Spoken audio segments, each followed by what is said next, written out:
आज के वीडियो में हम जानेंगे पूर्णांकों में भाग संक्रिया गुण के बारे में, अर्थात डिवीजन ऑपरेशन इन इंटीजर्स।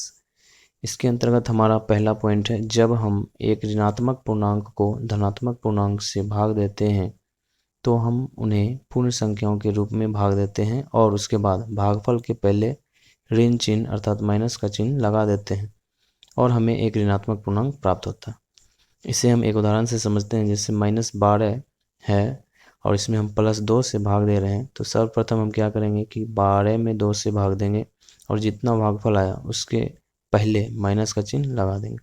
इसी तरह यदि कोई ऋणात्मक पूर्णांक हम -20 लेते हैं और इसमें +5 से हमको भाग देना है, तो हम क्या करेंगे कि पहले 20 में 5 से भाग देंगे और जितना भागफल आया उसमें हम उसके पहले माइनस का चिन्ह लगा देंगे। आगे नेक्स्ट पॉइंट को देखते हैं। जब हम एक धनात्मक पूर्णांक को एक ऋणात्मक पूर्णांक से भाग देते हैं तो हम उन्हें पूर्ण संख्याओं के रूप में भाग देते हैं और उसके बाद भागफल के पहले ऋण चिन्ह अर्थात माइनस का चिन्ह लगा देते हैं और हमें एक ऋणात्मक पूर्णांक प्राप्त होता है। इसे एक उदाहरण से समझते हैं कि +50 में जब हम -10 से भाग देते हैं तो हमें -5 प्राप्त होता है। इसमें हम क्या करते हैं कि सबसे पहले 50 में 10 से भाग देते हैं तो भागफल हमारा 5 प्राप्त होता है और उसके पहले हम माइनस का चिन्ह लगा देते हैं। अर्थात किसी भी धनात्मक पूर्णांक में जब हम ऋणात्मक पूर्णांक से भाग देते हैं तो हमें ऋणात्मक पूर्णांक ही प्राप्त होता है। उसी तरह जैसे 72 में हम भाग देते हैं -9 से, तो हमें -8 प्राप्त होता है। इसे हम व्यापक रूप में निम्न प्रकार समझ सकते हैं। जैसे +a में जब हम +b से भाग देते हैं तो हमें +a/b प्राप्त होता है। उसी प्रकार यदि -a में -b से भाग देते हैं तो हमें +a/b प्राप्त होता है। फिर यदि हम +a में -b से भाग देते हैं तो हमें -a/b प्राप्त होता है और -a में जब हम +b से भाग देते हैं तो -a/b प्राप्त होता है। अगला टॉपिक है हमारा भाग संक्रिया के गुण, प्रॉपर्टीज ऑफ डिवीजन ऑपरेशन। इसमें पहला पॉइंट है, किसी दो पूर्णांक संख्याओं का भाग करते हैं तो भागफल एक पूर्णांक संख्या हो भी सकता है और नहीं भी हो सकता।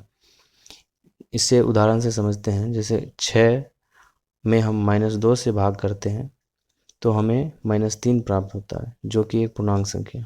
इसी तरह -2 में यदि हम -6 से भाग करते हैं तो -2/-6 प्राप्त होता है जो कि पूर्णांक संख्या नहीं।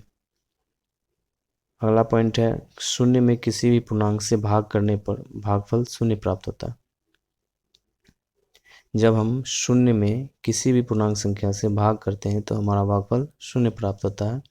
अगला पॉइंट है, किसी पूर्णांक में 0 से भाग करना अर्थहीन है या अपरिभाषित प्राप्त होता है। जब हम किसी पूर्णांक में 0 से भाग देते हैं तो हमें अपरिभाषित प्राप्त होता है।